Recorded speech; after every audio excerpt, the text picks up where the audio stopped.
welcome to Uncovered History, where we uncover the forgotten decisions, hidden conflicts, and turning points that shaped the world. In today's documentary, we explore why Rome became too powerful to save itself. A story of power, ambition, survival, and consequences that reached far beyond its own time. How did it begin? Why did it matter? And what does this chapter of history still reveal about the rise and fall of civilizations? If you enjoy cinematic history documentaries about empires, wars, strategy, and the hidden forces behind world-changing events, make sure to subscribe to Uncovered History. Now, let's step back into the past and uncover the story of why Rome became too powerful to save itself. There is a coin in a museum drawer in Northern Europe. It is small, worn at the edges, and at first glance it looks like silver. A soldier was paid with it somewhere along the Rhine, in the middle of the 3rd century after Christ. He may have held it in his palm, the way men have always held money they have earned, turning it over, judging its weight. But if he scratched the surface, he would have found something underneath the silver shine: copper. The coin was mostly copper, covered with only a thin silver layer to look more valuable than it truly was. It was not the proud silver money of Rome's earlier centuries. By now, much of Rome's currency, especially the Antoninianus used during the crisis of the 3rd century, had become copper wearing a silver skin. The empire that minted it was telling a lie with metal. And somewhere in that small dishonesty is the beginning of an answer to a very old question. Did Rome fall because it became weak? Or did it fall because it had become too large, too expensive, and too powerful to save itself? We are used to imagining the fall of Rome as a single dramatic moment: a gate breaking, a city burning, horsemen appearing on the horizon. We picture decline as weakness, as if a once mighty empire simply grew old, soft, and unable to defend itself. But the evidence that survives tells a stranger and more unsettling story. The coins, the tax records, the grain ledgers, the inscriptions carved into stone by emperors who were desperately trying to fix things. All of them point toward something deeper than simple weakness. Rome did not fall only because enemies attacked it. In many ways, Rome fell because it had become enormous. The machinery built to govern a city of hills had been stretched, generation after generation, across 3 continents, until it could no longer feel its own edges. The empire grew faster than its ability to hold itself together. The very things that made Rome powerful were the things it could no longer afford to maintain. This is not simply the story of barbarians, though they will come. It is not really the story of emperors, though they will pass through it. It is the story of a body that outgrew its own nervous system, and of the ordinary people who kept that system running until it could no longer be run at all.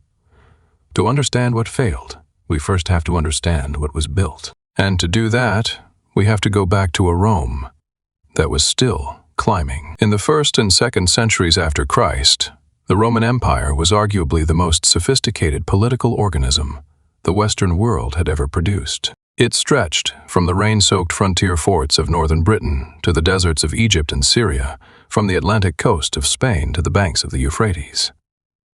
By some estimates, it governed between 50 and 70 million people. Historians still debate the exact figure because Rome itself never truly knew.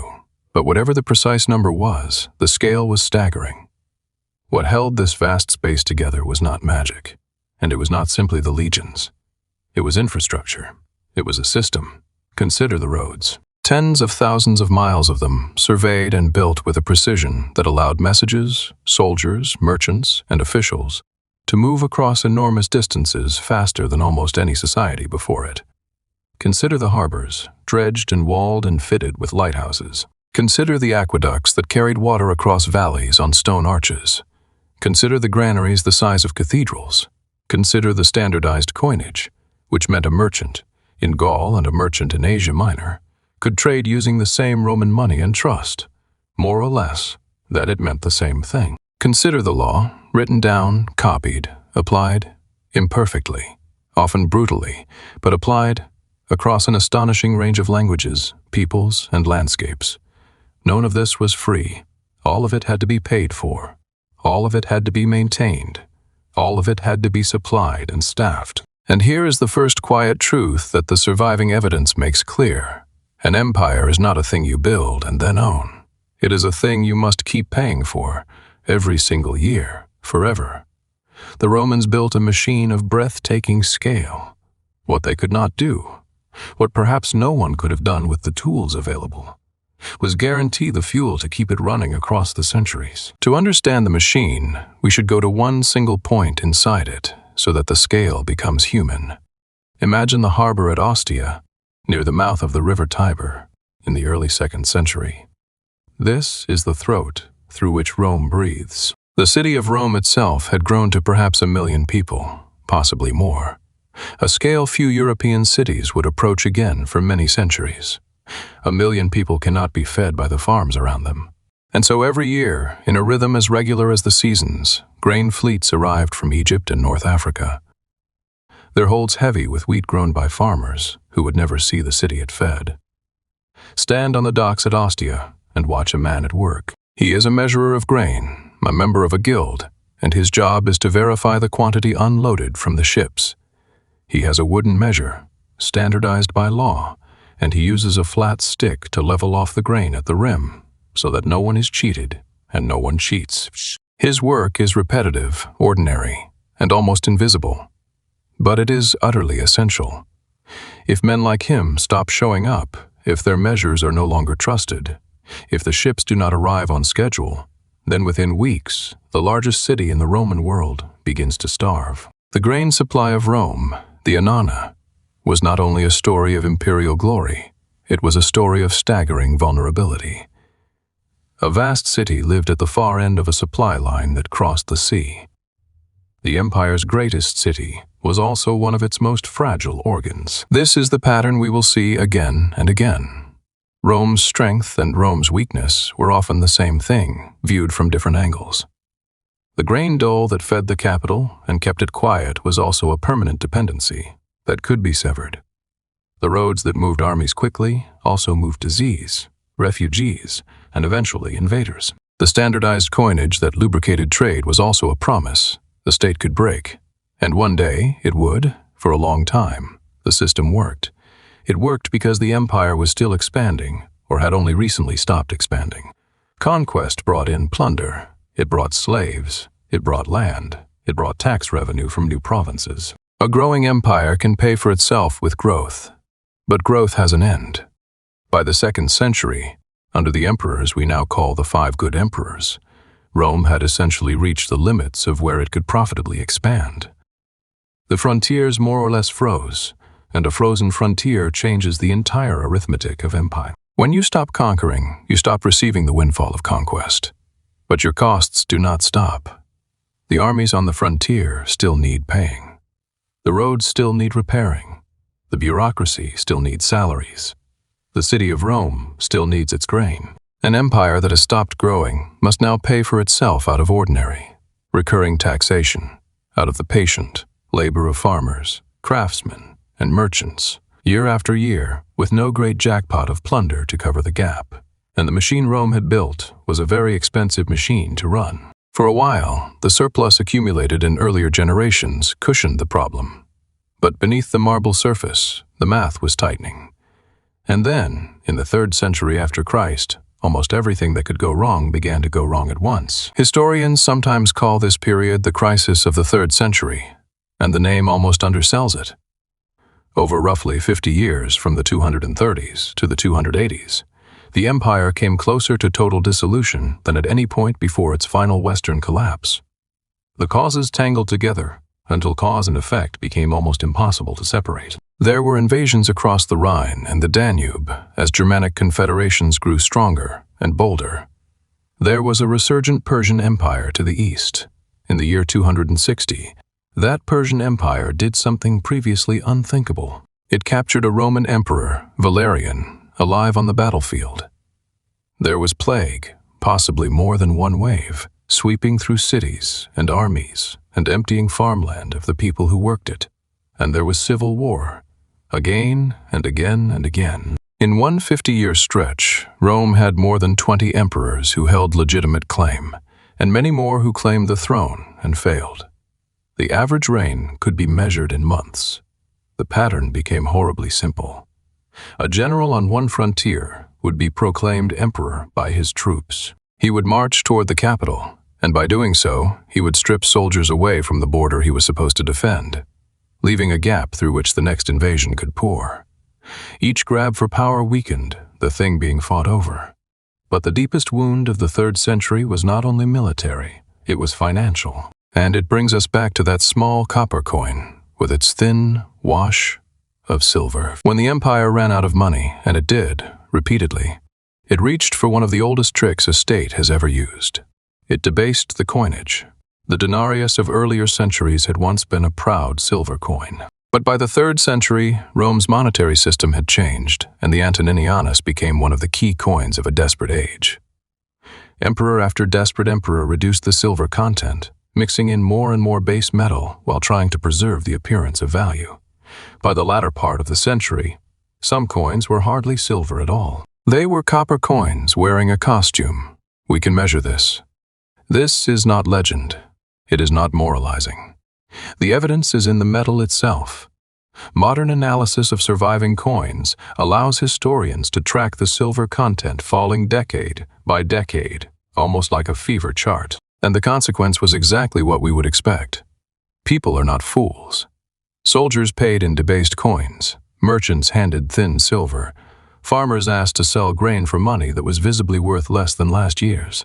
They all responded in the same way. Prices rose, trust eroded. And once trust in money begins to fail, the whole system that depends on money begins to fail with it. Rome still had armies. Rome still had laws. Rome still had laws. Rome still had emperors. But the coin in a soldier's palm was now whispering a dangerous truth. The empire's promises were becoming harder to believe. We have an extraordinary piece of evidence for how bad this became. It survives because it was carved into stone. In the year 301, the Emperor Diocletian, who had pulled the empire back from the edge through ferocious effort, issued the edict on maximum prices.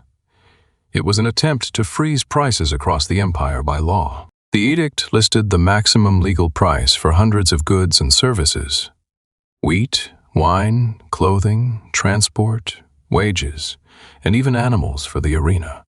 Fragments of this edict have been found carved on stone in many places across the Eastern Empire. It is one of the most detailed economic documents to survive from the ancient world. And yet, in practice, it largely failed. Goods vanished from the markets.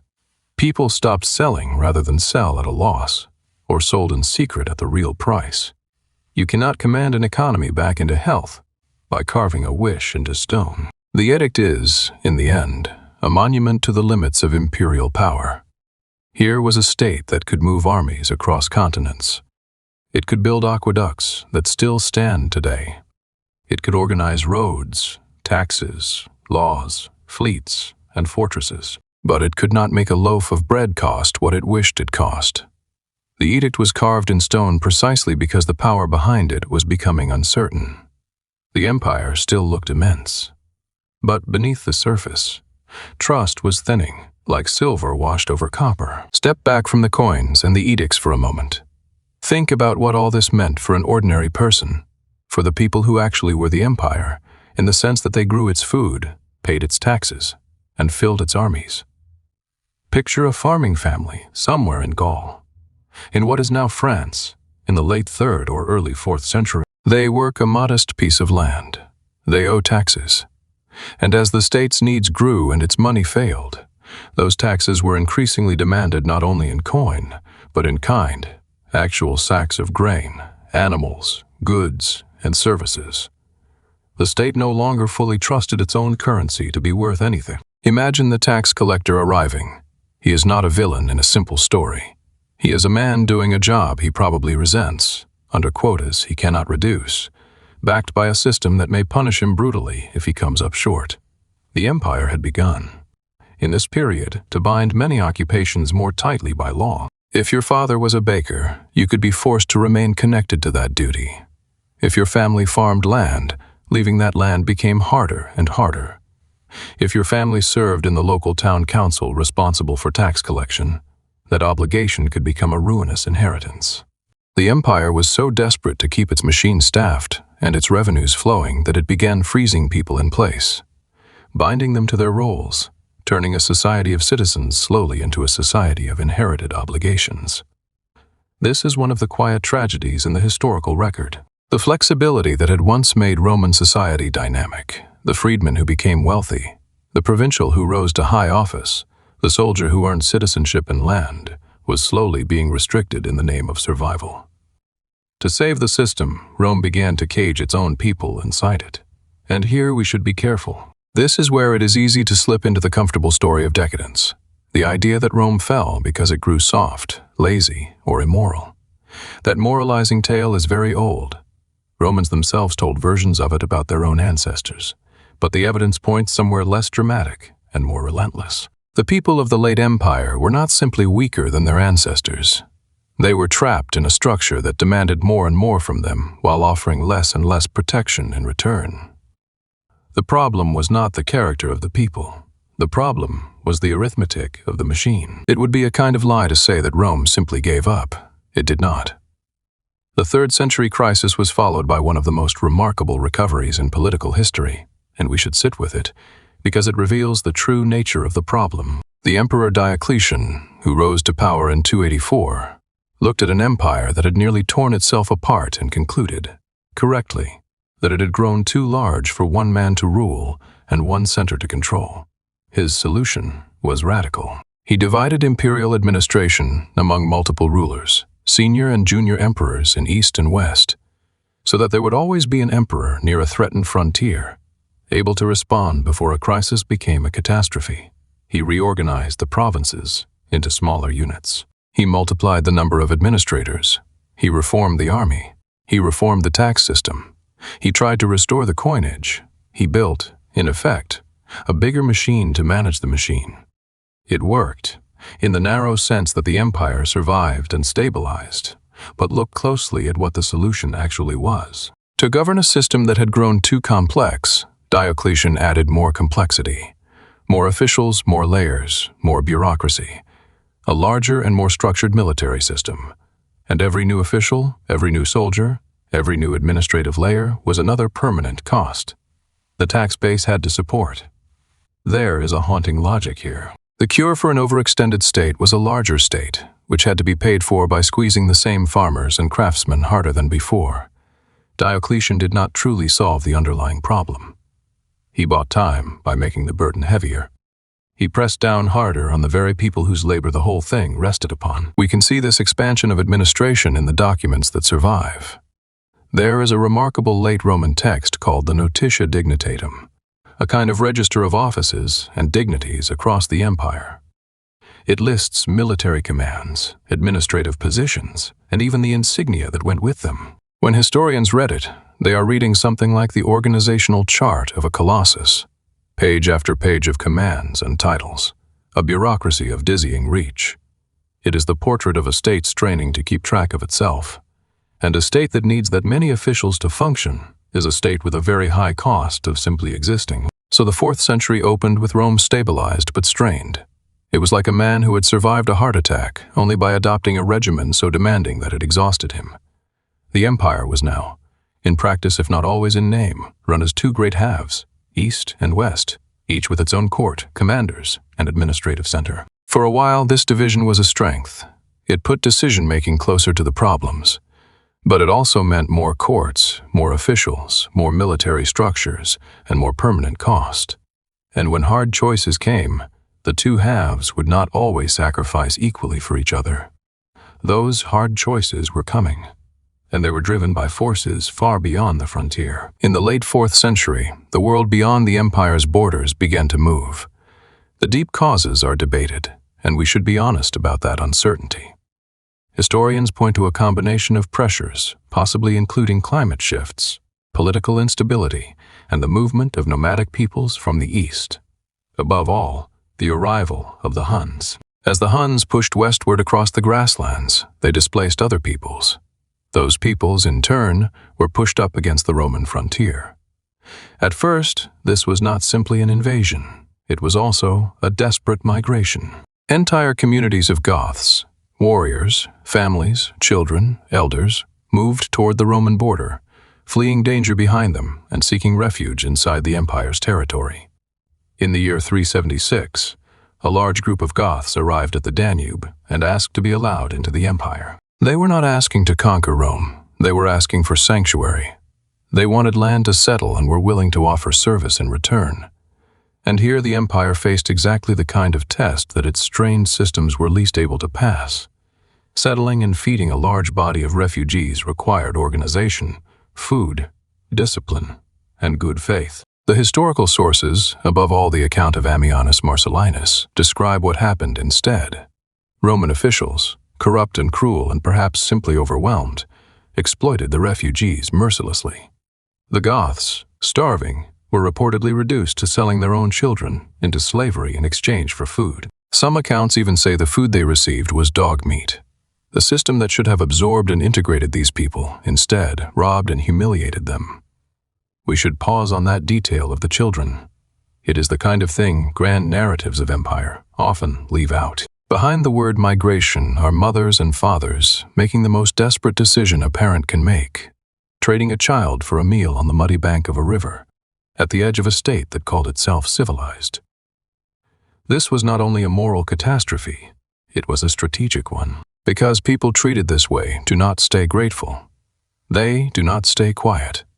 And they do not stay weak. In 378, the abused and desperate Goths rose against the empire that had failed them.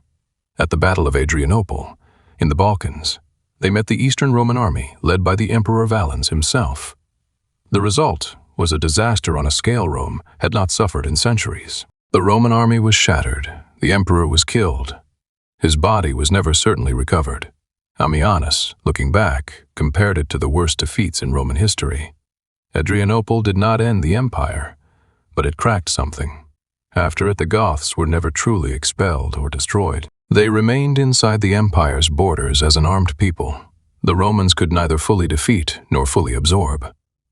And this established a pattern that would repeat across the next century. Increasingly, the empire dealt with peoples on and inside its frontiers, not by conquering them completely, but by hiring them, settling them, making treaties with them, and incorporating their warriors into Roman armies under their own leaders. The line between Roman and barbarian began to blur, not because of some sudden cultural collapse, but because the empire no longer had the resources to do anything else. It could not always pay for enough of its own soldiers. So it rented others. It could not always defeat the newcomers. So it bargained with them. This is the strange, slow texture of the real fall of the Western Empire. There was no single catastrophe. There was a long erosion, a steady substitution of the imperial machine by improvised local arrangements. The famous moment came in 410 when a Gothic army under Alaric entered the city of Rome and sacked it over 3 days. The shock traveled across the Mediterranean world. The eternal city, untouched by a foreign enemy for centuries, had been breached. For many Romans, it felt as if the order of the world had cracked. People far away mourned. Writers struggled to describe what it meant. But here is the quiet truth behind that thunderclap.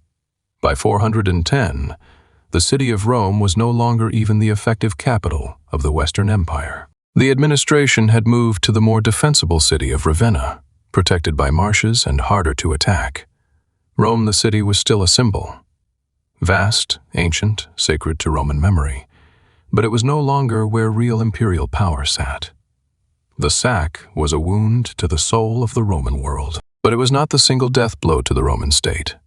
The state was dying in a different way, not by one sword stroke, but by the slow failure of its ability to pay, supply, and command its own territory.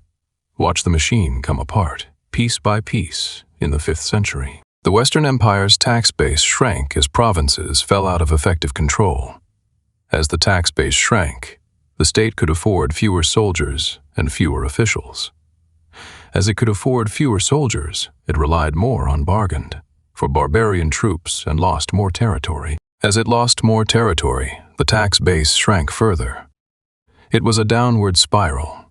Each turn tightened the next. And you can trace it without needing a single villain. The grain that had fed the capital became unreliable when North Africa, one of the great breadbaskets of the Roman world, was taken by the Vandals in the 5th century. The coins grew scarcer and cruder. The great roads, no longer maintained everywhere by a central authority that could afford the upkeep, slowly returned to mud and grass, in many places. The aqueducts, when damaged, were no longer always repaired. And through it all, ordinary life continued, because ordinary life always continues. A farmer still planted in spring, a potter still turned a wheel, a mother still fed her child, but the world they lived in was quietly getting smaller. Goods that had once traveled the length of the Mediterranean now traveled shorter distances. Pottery made in one region and sold across the sea, something archaeologists can track by finding where the broken fragments end up, shows this contraction with cold clarity. In the height of the empire, fine tableware made in North Africa appears across kitchens and settlements around the Mediterranean. As the centuries of decline deepened, that distribution shrank. People used cruder, more local goods. The vast integrated economy Rome had knitted together was unraveling back into a patchwork of local worlds. This is one of the most powerful pieces of evidence we have, because it does not depend only on the dramatic stories of chroniclers. It is written in the trash heaps of ordinary households. It is written in what people could and could not buy. The conventional date for the fall of the Western Roman Empire is 476. That was the year when a barbarian general named Odoacer deposed the last Western emperor, a boy whose name carried a terrible irony, Romulus Augustulus. Romulus echoed the legendary founder of Rome. Augustulus echoed Augustus, Rome's first emperor. The name sounded like the whole story of Rome folded into a child. But the people living through it almost certainly did not experience 476 as the end of the world. Odoacer did not even bother to claim the title of emperor for himself. He sent the imperial regalia back to the Eastern emperor in Constantinople and ruled Italy as a king, while nominally acknowledging Eastern authority. For most ordinary people, life on the day after looked very much like life on the day before. There was no announcement that the empire had ended. There was no single bell that rang across the Mediterranean. There was simply the slow realization, over years and decades, that the machine that had once reached into every corner of their lives was no longer reaching them. Taxes were now paid to different powers. Soldiers followed different commanders. Local lords became more important than distant emperors. The distant city no longer sent help, orders, money, or protection in the way it once had. This is what most people misunderstand about the fall of Rome. We imagine an ending. The evidence suggests a fading. A vast, complex system gradually lost the ability to function at the scale it had once achieved. It devolved into smaller, more local, more self-sufficient arrangements that we now call the early medieval world. And crucially, half the empire did not fall at all. The Eastern Roman Empire, centered on Constantinople, survived this entire period and would endure for another 1,000 years. It survived in part because it was richer, with a stronger tax base in Egypt, Syria, and Anatolia. It survived because its capital was extraordinarily defensible. It survived because the Eastern machine could still be paid for. The West could not. That difference, wealth, geography, administration, and the brutal arithmetic of what could be supplied, did more to decide who survived than any simple virtue or vice of character. So let us return, at the end, to the question we began with. Did Rome become too powerful to save itself? In a sense, yes, but not in the way the phrase first suggests. Rome did not die of strength like a muscle torn by its own force. It died of scale. It built a system so large, so interconnected, and so expensive that maintaining it required a constant and enormous flow of resources. When that flow faltered through frozen frontiers, plague, debased money, lost provinces, refugee crises, civil wars, and the exhaustion of the people who paid for it all, the system could not shrink gracefully. It could only fracture. The strength was real. The roads were real. The law was real. The coins, grain fleets, aqueducts, harbors, tax offices, and frontier forts were real. But strength at that scale is not simply a possession. It is a debt that comes due every single year. And Rome eventually could not pay it. There is something in this that reaches beyond Rome. Every large and complex society faces the same hidden equation. The more sophisticated a civilization becomes, the more it depends on long supply lines, trust in money, functioning institutions, patient labor, and systems too vast for any one person to see whole. Complexity is not free. It is a standing cost. And the most dangerous moment for any such society may not be when it is visibly weak and frightened. It may be when it is so large and so successful that it forgets the machine beneath. It needs constant feeding. Think one last time of that grain measurer at Ostia, leveling wheat at the rim of his wooden measure. Think of the tax collector in Gaul, bound by duty to quotas that could ruin him. Think of the soldier on the Rhine turning a copper coin over in his palm, knowing it was a lie. None of them brought down Rome. None of them could have saved it alone. But the empire was nothing other than the sum of their work, repeated millions of times, year after year, across impossible distances. When we ask why Rome fell, we are really asking when the labor of all those ordinary hands could no longer reach all the way to the edges of the world Rome had claimed. The marble survived. The aqueducts still stand in places dry and beautiful. The roads run under modern highways. But the living thing, the vast circulation of grain, coin, command, law, labor, and trust that made it all one body. That is what failed, quietly, over generations, until one day there was nothing left to fall. Only a memory of how large the world had once seemed when a single system reached from the cold rivers of the north to the warm sands of the south, and called itself, for a time, eternal.